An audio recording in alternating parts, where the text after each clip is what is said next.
Assalamualaikum warahmatullahi wabarakatuh. Rabbi shrah li sadri wa yassir li amri wahlul 'uqdatam min lisani yafqahu qawli. Allahumma shalli wa sallim barik ala sayyidina Maulana Muhammadin wa ala alihi wa sahbihi ajmain. Amma ba'du. Ingkang sangat kula hormati Habib Ali Asgaf, Habib Husain Asgaf, semua keluarga, wonten Mas Fikri, Mbak Nasila, semua ingkang kula hormati, Mas Nurdin sedanten ingkang kula hormati. Niki ngaos ilmu dulu apa ngaji ijazah dulu itu?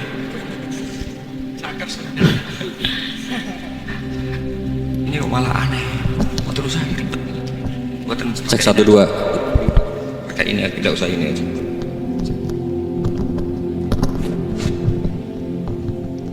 Gampang mana? Ini jelas.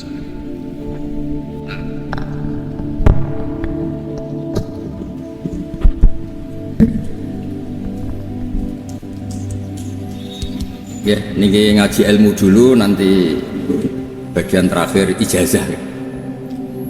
Bismillahirrahmanirrahim. Ini riwayatul Bukhari. Haddatsana Abdullah bin Yusuf, haddatsana Les, haddatsana Sa'id al-Maqburi an Nabi Hurairah radhiyallahu anhu qala an-nabiy sallallahu alaihi wasallam.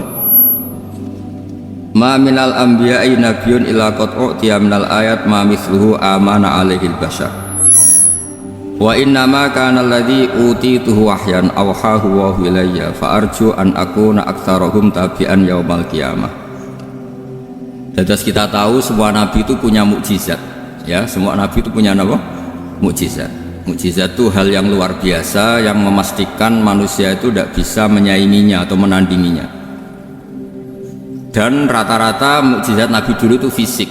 Misalnya ontanya Nabi Soleh itu kan onta tapi keluar dari batu, itu kan aneh, aneh sekali. Atau tongkat Nabi Musa bisa simsalabim mengeringkan laut apa? Merah. Semua Nabi itu punya mukjizat dan semuanya berbentuk fisik. Kecuali mukjizatul Rasulullah Shallallahu Alaihi Wasallam itu berupa Al-Quran. Al-Quran itu konsep ilmiah. Terus kata Rasulullah Shallallahu Alaihi Wasallam, tapi saya karena Quran itu justru berharap pengikutku besar dan sampai hari kiamat. Sekarang kita logika, andaikan kamu punya tongkatnya Nabi Musa, kalau kamu suka uang, kepikirannya dijual apa dipakai? Kalau kamu suka uang, dipakai. Kalau kamu ahli suudon itu pikirannya ndak, ini asli ndak. Karena yang melihat di Turki itu ya sebagian gitu. Kalau yang suka perdukunan itu bayangkan tuh miliknya. Mungkin dipakai ngakali orang atau apa, pokoknya bayangkan tuh miliknya. Kalau yang kolektor pikirannya itu nanti ini laku berapa. Tapi kalau peneliti mungkin pikirannya itu ini asli apa enggak? Bukti aslinya apa? Repot lah. Lagi pula kalau kamu punya utang terus mau apa? Istri kamu marah mau apa? Kalau pakai tongkat. Nah, beda dengan mukjizatnya Quran, itu semuanya apa? Ilmiah. Orang yang sedang harmonis dengan istri bisa pakai ayat di antara ayat-ayat Allah itu apa? Wa ja'ala bainakum mawaddatan warahmah. Nanti kalau ditakdir cerai, saya tidak menyarankan cerai. Kalau ditakdir cerai, itu masih dimotivasi sama Allah, wa iyatafarraqa yuflillahu kullam min sa'ati. Jika suami istri itu cerai, jangan-jangan suaminya dapat istri lebih baik, istrinya nanti dapat suami lebih baik. Jadi yang masa lalunya dianggap prahara. Kan banyak orang suaminya meninggal, ketika nikah lagi ditanya, kangen sama suami pertama? Alhamdulillah ini lebih baik. Padahal suaminya yang meninggal itu berharap istrinya ini kangen, ternyata dia sudah syukur dapat suami yang lebih baik.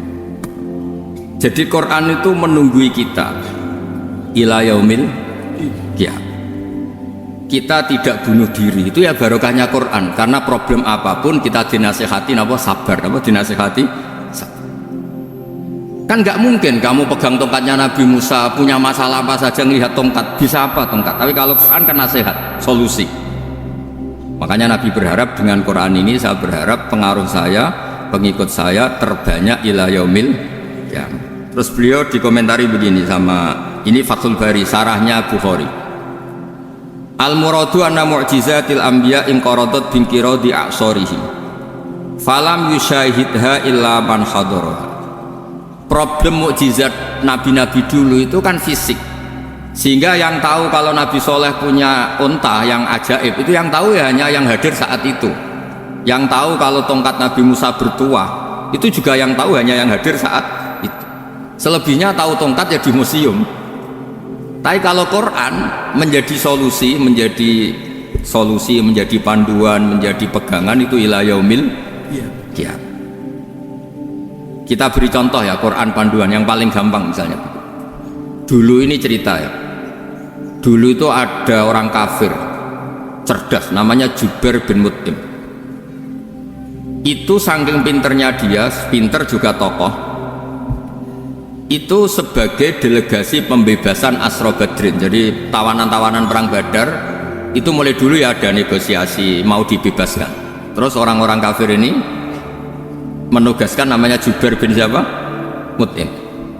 Ini ada di Bukhari. Karena ini ngaji di Jakarta, kalau orang nggak tahu hadis juga tanya ini sahih enggak gitu. Wong nggak tahu kok tanya itu aneh. Padahal kalau dibodoni itu ya nggak tahu, tapi ya tetap tanya hadisnya ini sahih enggak. Ini kata kiai apa kata nabi ini? Memangnya kata nabi kamu dengar kan ya lewat kiai. Memang. Setelah itu Jubair itu datang ke Medina, dengerin, datang kemana? Medina. Kemudian dengar Nabi baca Wattur pas sholat maghrib. Jubair karena Nabi dulu gak ada hotel, gak ada pondok ya. Pondoknya Nabi hanya sufah itu.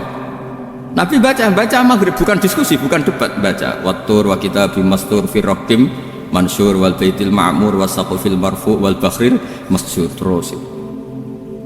Kemudian sampai pada titik ayat am khuliqu min ghairi syai'in. Masa manusia atau alam raya yang maujudat, yang nyata, yang wujud nyata, kemudian asal usulnya itu ketiadaan. Ini kan hadhil alam maujud, alam ini kan nyata. Masa sesuatu yang nyata penciptanya itu tidak nyata, jadi gak mungkin ada faham nihilisme. Kalau faham nihilisme berarti melahirkan teori begini, al adamu yakhluqu maujudan, sesuatu yang tidak ada menciptakan yang itu kan akal gak bisa nerima. Kalau sesuatu ini ada, penciptanya pasti ada. Terus akhirnya Jubair bin itu simpuh di depan Rasulullah terus bilang, ya Muhammad kada qalbi ayatir, hampir saja hati saya terbang. Kalau riwayatnya Imam Ahmad, faka'an nama sudi qalbi, hati saya dihancur. Semua teori yang saya bawa untuk melawan kamu sekarang luluh semua, hancur semua. Yang benar adalah teori Anda bahwa Tuhan itu satu dan Tuhan itu ada sebelum semua makhluk. Coba kalau Nabi Muhammad ada Jubair bin Mut'im terus menyembunyikan tongkat dekat mihrab, terus dilihat ini apa, paling pikirannya ini dari kayu apa, terus yang bentuk tongkat itu tukang pemahatnya siapa, kok kurang keren, kalau dipelitur gimana ya kan malah panjang. Kira-kira kalau mukjizat itu dari tongkat itu malah panjang lah pokoknya panjang. Lagi pula kamu coba kan nggak ngarah mandi, itu yang mandi kan nabinya bukan tongkatnya. Coba tongkatnya Nabi Musa coba anak-anak beki itu dipakai mukul kucing aja tidak mesti mati itu. Jadi nggak jelas mukjizat-mukjizat seperti itu enggak. Tapi kalau Quran menunggui sampai saking hebatnya Quran, teori rasionalitas kampanye di mana-mana. Tingkat validitas, tingkat kebenaran Quran itu bahkan bisa diuji tanpa membuktikan, tanpa apa? Cukup pakai akal. Saya tidak bosan-bosan cerita ini karena ini khazanah kita. Di kitab Nailul Ma'mul itu, di kitab Usul Fiqih, saya berkali-kali cerita ini karena ini untuk menunjukkan bahwa Quran itu liqaumi ya'qilun, liqaumi yatafakkarun. Ada seorang kiai, seorang ustadz, kiai dulu itu ya memang orang soleh, alim terus jadi kiai. Kalau kiai sekarang tuh macam-macam, nganggur terus ingin jadi kiai gitu. Terus daftar gitu, ada lowongan di yayasan masuk ingin jadi ustadz karena dengar ada gajinya. Dulu tidak ada seperti itu dah. Makanya dulu itu kalau ustadz kiai pasti soleh karena dia alim terus ingin orang lain tuh mendapat ilmunya. Kalau sekarang nggak ada yayasan sehat, guru gajinya sekian, yang nggak ingin jadi ustadz tuh daftar karena ada gaji. Apalagi ada kabar ada gaji, ada mes, ada wah yang daftar banyak. Tapi mentalnya ada kiai sebetulnya. Ya kalau sampai tanya itu baik dah Gus, ya setengah baik. Ya maksudnya setengah baik ya ada baiknya, namanya profesi ngajar itu kan baik. Tapi setengah saja karena motifnya itu nyari gaji, bukan ingin mencerdaskan umatnya Rasulullah SAW. Itu Imam Amudi itu guru matematika. Saya nggak bosan-bosan cerita ini, guru matematika. Muridnya sampai takut ini masuk surga ndak. Kiai kok ndak ngajarin istighosa atau tahlil malah ngajarin apa? Matematika. Beliau meninggal terus muridnya tanya, "Ma fa'alallahu bik?" Kira-kira gitu. Apa yang dilakukan Allah? Allah nyambut Anda gimana? Terus kata Imam Amudi, "Bagus, saya disuruh ngajar malaikat." Karena malaikat kan nggak pernah kayak anak beki gini ngaji gini. Malaikat tuh nggak pernah ngaji, dia iman saja karena tahu surga, tahu neraka terus iman gitu aja. Jadi imannya malaikat tuh nggak keren kita. Imannya loh itu yang ngendikan Nabi loh, tidak saya. Nabi pernah tanya sama sahabat, iman yang paling keren siapa? Jawabannya sahabat, malaikat. Ya enggak, karuan malaikat iman. Dia yang tahu surga neraka, tahu segalanya, masa ada enggak imannya? Pasti iman lah katanya. Terus ya para sahabat, engkau iman ya wajar kan, menangi saya, nemuin saya. Yang hebat itu orang-orang yang tidak melihat saya, tidak saya didik tapi tetap iman. Karena dididik akal, ya tadi dididik Quran, apa dididik Quran. Sama siapa? Teks bahasa Arabnya Mas. Terus Imam Amudi kata Allah, suruh dia ngajarin para malaikat cara menemukan saya. Malaikat dikumpulin, terus Imam Amudi disuruh ngajar. Sama singkat kata-katanya Allah di mimpi itu, istadilla ala wahdaniyati bihadrati malaikati, tolong ajarkan cara menemukan saya padahal Anda ini manusia yang tidak melihat saya. Anda di Jakarta kan melihatnya gedung-gedung, paling jadi khayal, terus nikmat lah, Anda ikut punya tapi ikut nikmat. Orang desa-desa kalau ke Jakarta itu pokrol, wah di Jakarta itu gedungnya tinggi-tinggi, tidak kayak kampung sini, lo udah ikut punya, ikut bangga. Di Jakarta orangnya cantik-cantik, tidak kayak orang sini, padahal dia ya udah dapat orang cantik gitu. Jadi Allah itu saking pinternya, miskin-miskin ya bisa berkhayal dan bahagia. Nah, itu alhamdulillah betul. Akhirnya itu apa ini anak-anak begini saya tak niati ngajar standar anak-anak akademik. Terus pertama yang diajarkan hanya bilang gini, sama siapa teknya? Ya malaikat wahi para malaikat. Terus beliau bilang, nisbatus naini wassalasah ila mala nihayata lahu nisbatul far'i ilal asli. Angka itu jumlahnya berapapun, 2, 3 sampai triliunan, semuanya itu nisbatul far'i ilal asli, binisba'it ilal wahid nisbatul far'i ilal asli. Angka 2 ya cabangnya 1, 3 ya cabangnya 1, 1 triliun ya cabangnya 1. Tetap yang asal usul adalah angka 1. Itu nangis semua malaikat. Cara Jawa itu mandikman kue iman kaya imanku. Makanya imannya umat Rasulullah SAW itu PD-nya, yakinnya kayak imannya malaikat. Kalau Tuhan itu 1, karena angka agak bisa dimulai kecuali dengan angka 1. Makanya nisbatus naini wassalasah ila mala nihayatalahu iku nisbatul far'i ilal asli. Semuanya itu nisbatnya cabang ke induk. Berarti semua alam raya ini tetap asal usulnya 1, yaitu qul huwallahu ahad. Nah itu namanya akal. Umatnya Rasulullah itu ditinggali mukjizat akal lewat panduan Quran, sehingga meskipun kita tidak menangi Rasulullah, tidak menangi sahabat, kita tidak tahu malaikat Jibril, tapi cara iman kita ini tidak kalah keren. Yakin, hakul, yakin. Terus kedua, gambar. Kamu gambar rumah, gambar hewan, gambar apa saja, mesti dimulai 1 titik. Entah gambar kamu bagus, entah jelek, tetap dimulai 1 titik. Nah titik ini namanya nuktotul wujud. Semua alam raya dimulai dari 1 titik, yaitu nuktotil wujud. Makanya Quran dimulai bismillah, dan bismillah itu dipilih sama Allah pakai pertama ba itu ada titik. Itu kata semua ulama, itu titik itu singkatan dari bi kana makana wa bi yakunu mayakun. Karena saya semuanya ada. Bi itu karena saya. Jadi makanya santri-santri begi tidak usah bayangkan kamu jadi wali terus bisa terbang ke Mekah, tidak usah. Kalau terbang ke Mekah ya sudah umroh aja bayar, kalau enggak ya maklaran KBH atau apa. Pokoknya cari gratis itu. Ya gratis kan, dapat orang 10 gratis 1. Terus orang enggak umroh-umroh dirayu-rayu supaya umroh. Repot. Itu pelanggaran fikih itu. Kalau orang punya utang itu wajibnya nyaur utang dulu gitu. Wah repot, saya itu juga sering bingung di kampung-kampung. Gus sama umroh, kenapa? Dapat gratisan. Minta uang saja buat nyaur utang, nggak boleh. Wah secara fikih yang wajib itu nyaur utang bukan umroh. Nggak boleh Gus diminta uang, nggak boleh, harus umroh. Udah gitu saya ini bingung Gus mau umroh, nggak nikmati. Kenapa? Disuruh ngajar Gus. Repot semua kalau ibadah mergawi ya gini bingung semua. Ya saya mohon anak-anak bikin semuanya yang seneng Quran itu harus seneng sampai kayak saya sehingga tahu istidlal mencari Tuhan dengan cara tauhid yang berbasis akal itu sedzahir imannya malaikat. Jika di kelasmen iman itu manusia ulul ilmi, kita-kita yang nekuni ilmu itu nomor satu prakteknya. Karena nomor satu itu Allah karuan kan syahidah wa, Allah kan gak tertandingi syahidah wa annahu la ilaha illallah. Terus wal malaikatu, malaikat kan karuan karena langsung menyaksikan surga. Dan ketiga apa? Wa ulul ilmi. Berarti prakteknya kan nomor satu. Kalau kompetitornya semuanya manusia, ulul ilmi nomor berapa? Satu kan? Nah nomor tiga kan dari Allah, malaikat, ulul ilmi. Berarti kalau kompetisinya antar manusia nomor berapa? Satu kan? Nah kenapa ulul ilmi di nomor tiga kan tapi dari Allah, malaikat, ulul. Kerennya kayak apa? Karena cara iman ulul ilmi itu nggak ada ragunya sama sekali.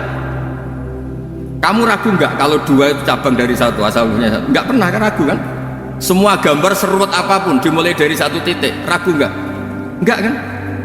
Nah imannya umatnya Nabi karena dipandu oleh Quran itu seyakin itu, sehakul yakin itu. Nah itu terus Jubair bin itu jadi iman. Am khuliqu min ghairi syai'in am humul khaliqun. Terus kata Allah lagi, kalau kamu tidak percaya saya yang bikin langit bumi ya gampang dong, kamu saja yang ngomong kalau kamu yang bikin. Paling orang sepakat kamu stres. Terus hanya ayat gitu, am khalaqus samawati wal ard. Kalau kamu tidak yakin Allah yang bikin ya silakan Anda klaim saja kalau kamu yang bikin langit bumi. Bala yuqinun. Kamu juga gak mau kan dibilang stres. Nah ini terus saya teruskan ya. Makanya mukjizat terbesarnya Nabi adalah karena Al-Quran ini cerita tentang hukum-hukum akal, cerita tentang logika-logika peradaban. Misalnya logika peradaban, contoh paling gampang. Di Quran itu ada sekian ayat yang Allah cerita peradaban. Misalnya wa ahsinu innallaha yuhibbul muhsinin. Itu dikutip terus kemudian disimpulkan dalam peradaban. Kata Sayyidina Ali karramallahu wajhah ngendikannya gampang. Ahsin man syi'ta takun amira. Kamu berbuat baik saja sama seseorang, maka otomatis kamu akan jadi pemimpinnya. Ada orang nggak tamat SD, nggak tamat papa, gobloknya minta ampun. Tapi karena gaji seorang pakar, oh kamu tak gaji 1 bulan 1 miliar, perusahaan saya jadikan besar. Itu dikongkan ngalor itu ya nurut. Hanya karena dia ihsan. Terus wastahni amman syi'ta takun nadhira. Saya ulang lagi, wastahni amman syi'ta takun nadhira. Dan kamu jangan butuh orang lain, siapapun dia, maka kamu akan setara. Misalnya ada menteri orang antri mau salim, tapi kamu tidak butuhkan, tenang saja. Tapi kalau kamu butuh, habis ya. Iya kan? Kamu tidak butuh seseorang, maka kamu posisinya akan setara. Kamu harus sopan karena punya utang jasa. Kalau nggak punya apa-apa kan setara. Ya enggak? Misalnya kamu jajar rektor atau jajar menteri, jajar apa saja. Kalau kamu tidak punya utang kan, kamu jajar menteri tidak punya utang, sama jajar satpam tapi punya utang, takut mana?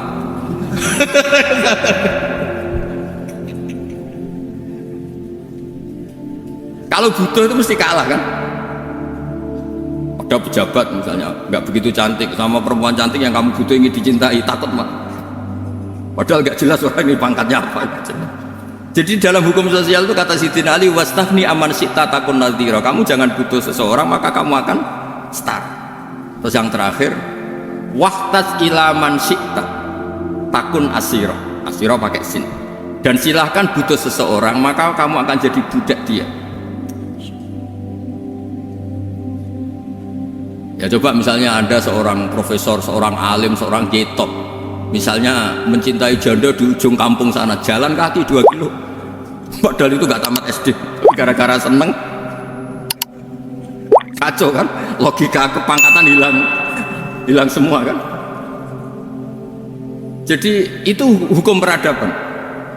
Itu mewakili isi-isi sosial yang diterangkan Quran. Ya, jadi paketnya 3 tadi ya.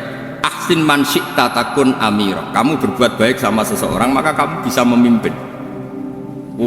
Wastahni amman syi'ta takun nadhira. Kamu jangan butuh seseorang maka kamu akan setara. Mbok kamu ketemu orang terkaya di dunia. Yo ketemu orang terkaya di dunia, kamu jejer, kamu tidak butuh dia. Tenang kan bisa setara kan? Tapi kalau butuh harus sopan, ngajukan proposal, harus berakhlak karimah. Makanya sekarang Anda kok berakhlak kenapa? Ternyata mau nyalek. Biasanya Anda berakhlak kok berakhlak. Ada apa ini? Makanya guyonan di Rembang itu Beb Husain itu. Kalau ada orang udah tidak sopan sama temannya, temannya curiga, kok tumben sopan, mau utang ya?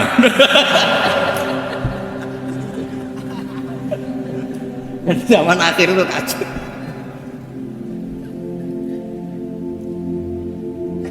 Ya di semua daerah gitu ya sama Pak Rektor ya. Kalau ada teman biasanya nggak sopan kok sopan, itu temannya curiga. Ini Pak Rektor ini itu kan. Kok tumben sopan, ada apa ya? Karena di mana-mana orang butuh itu pasti beretika.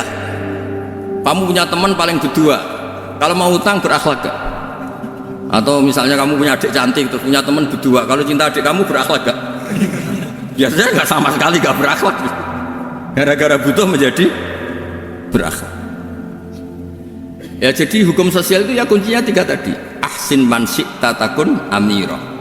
Wastahni amman syi'ta takun nadhira.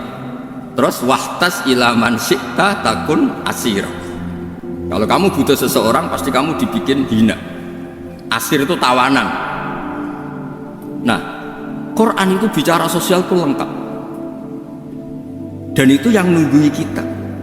Kita punya tetangga yang kurang baik ya seneng, punya tetangga baik ya seneng. Kata Imam Syafi'i, saya berkali-kali cerita, kok seneng semua Imam Syafi'i? Ya bagus lah, kalau yang seneng saya enak lah, dijak jagongan, dijak ngopi enak. Yang nggak seneng saya, gak ngarah utang. Uang itu nak, kamu punya tetangga gak seneng kamu, aman kan? Gak akan pinjem uang kan, pinjem mobil, uang gak seneng kok. Makanya Imam Syafi'i itu kalau ngedikan luar Syafi'i, diceritain orang, ya Aba Abdillah bagiannya, ya Aba Abdillah orang itu gak seneng kau, bagus lah. Loh kenapa bagus? Waman asa'a ilaika faqad atlaqaka. Orang yang nggak seneng kamu maka membebaskan kamu. Nggak akan pinjam uang, pinjam mobil, nggak akan ganggu waktu kamu, kan nggak seneng. Justru yang seneng-senengi masalah pinjam terus. Imam Syafi'i itu orang yang anggap dunia itu selesai. Ada yang cerita, ya Aba Abdillah, orang yang tadi cium tangan engkau, yang hormat engkau, di luar maki-maki engkau, ngerasain engkau, ngata-ngatain engkau. Ya bagus lah. Kok bagus gimana? Berarti saya wibawa, depan saya tidak berani ya. Berarti saya wibawa, di depan saya tidak berani.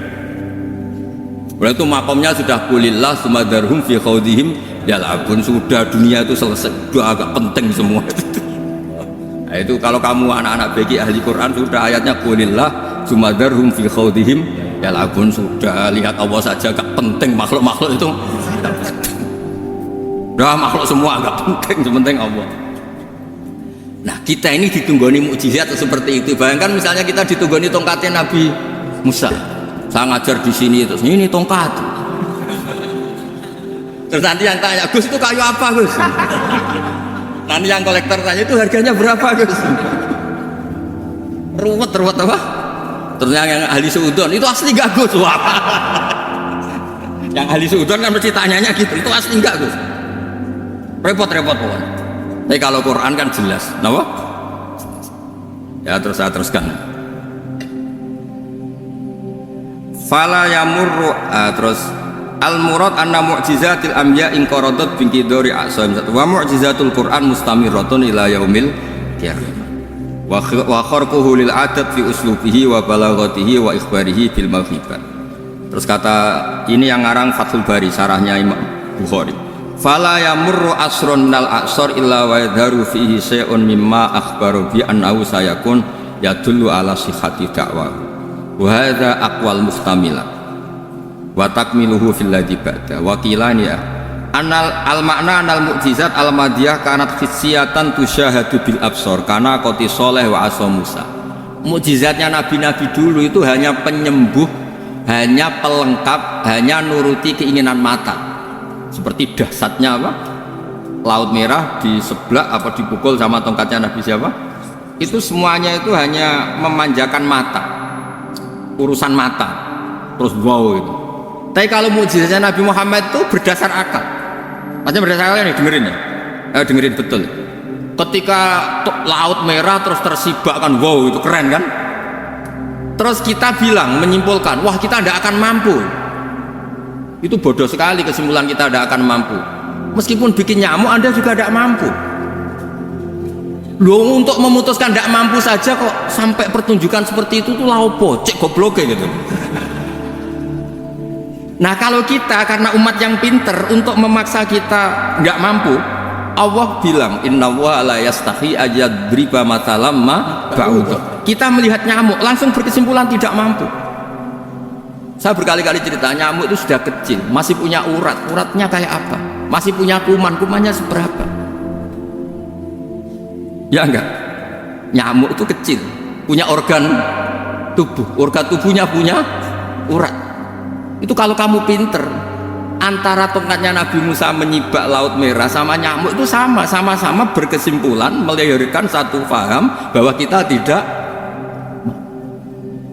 Nah, untuk memaksa tidak mampu saja kok nuju pertunjukan, ada onta keluar dari batu Nakotu Soleh, ada tongkat yang bisa mengeringkan laut. Cik goblok ya. Lah kita alhamdulillah tidak sejenis goblok yang seperti ini. Untuk ikrar bahwa Allah itu hebat ala kulli syai'in, cukup lihat nyamuk, kagum kan? Sudah, tidak usah bikin hidup. Saya berkali-kali mencontohkan, para pemahat tak suruh bikin patung gajah itu mampu, tak suruh bikin patung nyamuk kalau bisa. Nyari materi dari apa? Gampang mana bikin patung gajah sama patung nyamuk? Gajah, makanya Allah bikinnya contoh itu untuk ijaz itu pakai nyamuk, bukan pakai. Itu kalau ustadz-ustadz yang agak jorok malah contohnya nyamuk, Gus. Itu kecil. Itu kayak apa? Di dalamnya dia hamil kok.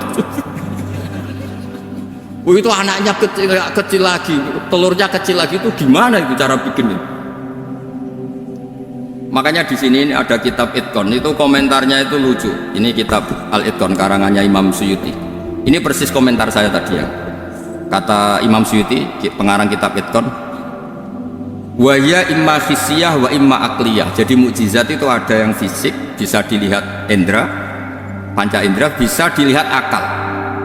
Wa aktsaru mu'jizati Bani Israil kanat hissiyah li baladatihim. Bilada itu goblok, wakil lati basairihim. Dasar wong goblok. Mukjizat itu ngenteni sing wow. Maksudnya dasar wong untuk ngakui Allah hebat saja kok nunggu hal-hal yang seperti itu. Paham ya? Mergo likillati napa aklihim wa aksaru mu'jizati hadhil ummah aqliyatun li farati dzakaihim wa kamali afwahihim. Dan mukjizatnya umat ini semuanya berdasar akal karena sudah cerdas.